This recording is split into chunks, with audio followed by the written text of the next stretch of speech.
Articulation volume 0%. Good afternoon, and welcome to More Than Meets the Eye. I'm your host, Blind Prime, and for today, I have for you G.I. Joe Classified Series, Gung-Ho. Here he is in all of his militaristic glory.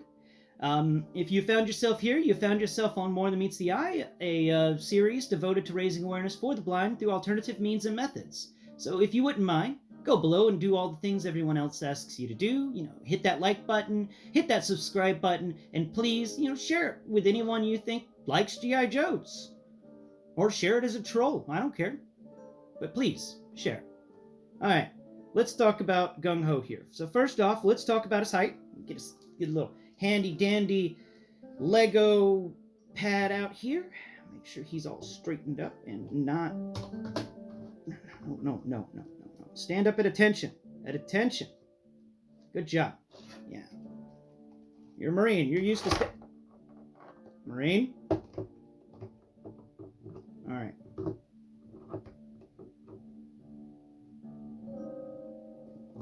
Today is just not my day with this recording. Alright, there we go. Let's count. So we got 17, 18, 19, 20, 21 and a little bit. So I'll give it 21.5 studs tall. And here is our good old friend Bat. Here's Bat. Let's bring in the Cobra Bat and do a size comparison with Cobra Bat. Oh yeah, there we go. There's a nice size comparison. The Gung-Ho can look over the Cobra Bat's shoulder, which is pretty neat. They're actually about the same height. We'll put them back to back. Cobra Bat is also 21 point something studs tall, same as Gung-Ho. So they're pretty well suited with each other. We can give a little Gung-Ho, put Gung-Ho in front. I'll spin him around. Y'all can see the backs, how that looks if y'all want to. There you go. Look at that. Gung-Ho and Bat. All right, now let's see. Gung-Ho's shoulders are a bit taller than the Bat's shoulders, so maybe. And it's pretty interesting how this goes. Yeah, look at that. Look at that. They're friends. They're friends. And Gung-Ho just knocks him off. There you go, Gung-Ho. Bat the Bat away. All right. Let's go into talking about him.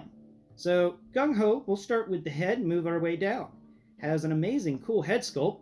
He's got a shaved head on each side of his little mohawk. And the mohawk is shaved short, so it's spiky. It's kind of like a hedgehog mohawk, or a hedgehog. Yeah, a hedgehog. He's got a nice defined brow, deep set eyes, and decent nose, and a strong chin. He's also got this handlebar mustache that comes down on either side of his mouth, which is pretty cool, like a biker's mustache. On the vest that he comes with, on the right-hand side, we've got this metal plate texture, and there's even a ding in it, like he got shot, and the plate protected his deltoid from getting hit, which is always good for a heavy weapons person. You don't want your deltoids messed with. Those are what you use. The left shoulder has 3 grenades, and with the articulation that you have access to with Gung-Ho, he can actually reach up and grab a grenade. Just grab a grenade off his shoulder. Look at that. You can have him grabbing one. If you get 2 Gung-Hos, you can take a little knife and slice off these grenades, and then have them as extra accessories. I really wish they had done these grenades like they did with Zartan and his weird little hand and the snake head, where they had little bitty pegs that fit into little bitty peg holes. That was pretty cool. I wish they had done that with these 3 grenades, so that you could have 3 grenades to just remove, and that had little pegs on them. That would have been cool. But I'm sure the modders out there could take those grenades off and do with them as they please. And on his left arm, he comes, we'll finish up the vest before we get to the arm. So over his, his vest has got some nice texture to it on the front. Comes down to some pockets on either side that are probably filled with ammunition or something, or maybe just a little butterfly knife or something like that. And the vest is open on the front, so you can feel his chest sculpt, which they did a good job with that. That is some nice muscle work. And it goes all the way up. And because he has a loose vest on, you can actually get this guy to do all sorts of articulation with his core that you can't really match with other figures. Like, not a lot of the male G.I. Joes can bend forwards that far, or bend backwards really far. That's really nice. I'm a big fan of the G.I. Joe Classified's core core articulation. They did a good job with that. These things are really, really amazing, and they just keep improving. Like this one doesn't have as much side to side motion as Baroness would, and Baroness came out later than Gung-Ho, so it's cool to observe the beginnings of the GI Joe line because this was in, I think, the first wave, and compare it to the newer stuff and see how they have improved on the initial creation. So we'll move to the left arm. The left arm comes with, other than the amazing muscle molding, where he's got some really, really beefy triceps, but not so big on the biceps in comparison. His triceps are much larger. He's got a elbow pad, and like if you get two gung-hos, then you can get two elbow pads, and you can remove the elbow pad by taking his hand off and just pulling it off his arm. Um, it's a nice elbow pad. It's got great texture, and it's designed in such a way it doesn't inhibit the ability for the articulation to occur in the elbow. So you could still get that double jointed elbow action, like this, and the elbow pad just kind of stays there. That's a really nice accessory, a nice addition to the GI Joe classified line through Gung-Ho there. On the right arm, we've got the typical muscle structure, the molding for the triceps and biceps. But on his forearm, we have a Pip-Boy. Yeah, all the way from Fallout, the game, there is a computer attached to a whisk strap. And you can actually kind of get the articulation necessary to move it. But it's my recommendation, at least on my end, that you remove the hand of Gung-Ho and you remove the little Pip-Boy and you put it on a figure who can get it better with the articulation. Like you can kind of put his fingers on top of it to make it look like he's doing something with it, and you can bend his head down pretty far so he can watch what he's doing on the screen. That's really nice. Like the maneuverability of his head is crazy. Look at that. You can even have him take a siesta. All right. Separate his arms. He's got the normal articulation for both of the arms. No butterfly joints, sadly, but we're seeing those occur more and more often in the newer stuff. And remember, this is still the beginning of GI Joe in a way, even though it's been re-released. So we're moving on down, past the abs, his 8-pack of epic abs, and we got a nice waist structure here. Feels like he's got a belt. And we go down to the legs. Nice cloth texturing going on here. There is there's a seam on his butt, which is a little annoying, but oh well. He's got on his right leg, he's got a little pocket to carry extra magazines in, and on his left leg, he has 3 extra grenades for his grenade launcher. In his boots, there's typical boots for G.I. Joe. He's got that nice articulation, 360-degree movement in the shin, and the foot can go everywhere. It's pretty amazing. All right. Well, now I think we've talked about you enough. Let's talk about some of the accessories you come with. So he comes with, and one of my favorite accessories is his little hat, his different colored hat. There we go. Set that hat on top of his head. The hat does not stick as well as the other hats in the G.I. Joe classified line have stuck. And it kind of sticks, but it can be moved pretty easily. That is an upsetting thing about this, is the hat doesn't mold to the head as well as other hats do. And but that's not my least favorite thing about this guy. And we're about to get into that, because there's a few of these accessories.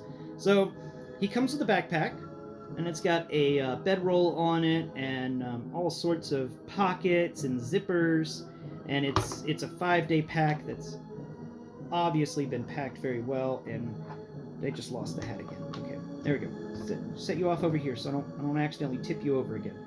All right.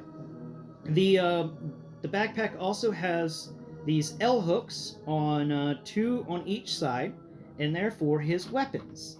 And then it has 1 single L hook on the bottom, and that's for the mortar, his grenade launcher. And we'll talk about the grenade launcher first, because I have a lot of things to say about it. First off, the backpack has a little QC problem. The peg that goes into Gung-Ho's back is bent at an angle. I think the packaging bent it, and I've been trying to bend it back, but it keeps wanting to bend right back to where it was before, and that's upsetting. I dislike that about the backpack. Other than that, the backpack is just a solid rectangle piece of plastic that holds 3 guns, one on each side and then one on the bottom. Kinda holds 3 guns, and we're going to talk about that. The backpack has no hidden compartments or anything like that. It's just a backpack. The first gun I'm going to talk about today is his mortar, or his grenade launcher. The grenade launcher is the one I was most excited about. I was really excited about this grenade launcher, but the grenade launcher doesn't fit in his hand. His hand is too big for the grenade launcher, so you're going to have to put the grenade launcher in somebody else's hand. And also, this backpack, they say you can put the grenade launcher on the underside of it, and the grenade launcher has this little hook thing that runs across the top of it that you can indeed slide into the L clasp on the bottom of the backpack. But there's nothing there to hold it into place, and I haven't figured out how to do that. Like, you can't put this L clasp anywhere else on the gun. It just doesn't work. Like, it kind of works in some places, but then the gun's too long, and it doesn't work in others. And I haven't figured out how to put this gun on in any other fashion other than to put the edge of the L clasp through the little, the big rectangular holder on top of the mortar. I don't even know what to call that. It fits right in there, and then the mortar just hangs. But the mortar doesn't hold on. There's nothing that pegs the mortar into place, so it just falls off. And that's a big negative. The mortar is my least favorite thing about Gung-Ho, and it was my most anticipated thing about Gung-Ho. I really wanted a cool mortar, but sadly, I didn't get one. So that's the mortar. The grenade launcher. I don't know why I keep calling it a mortar. It's a grenade launcher. Good grief. Alright, next gun he comes with, we'll talk about his weird rifle. This is an odd one. I can't figure out which way is the front and which way is the back with this rifle, because there's no rifle holes. But then one end has texturing on it like it's supposed to brace, but then it has an iron sight above it, and I'm like, is this some sort of plasma gun, like a futuristic plasma rifle or something? And I'm assuming that that's the case, and it is a little upsetting, and I'm glad to see the G.I. Joe classified line moving away from this, because I can't put any blast effects on this. Like, what kind of blast effect is going to go there? I don't have any blast effects for this. It's going to require, like, glue or something. Now, other than that, the molding for this gun is top quality, but then again, like I've said before, all the molding in the G.I. Joe classified line that I've come across has been top quality molding. The only one that I know is a difference is the Snake Eyes Origin movie stuff, and they focused a lot more on the head sculpts than they really did on anything else, from what I understand.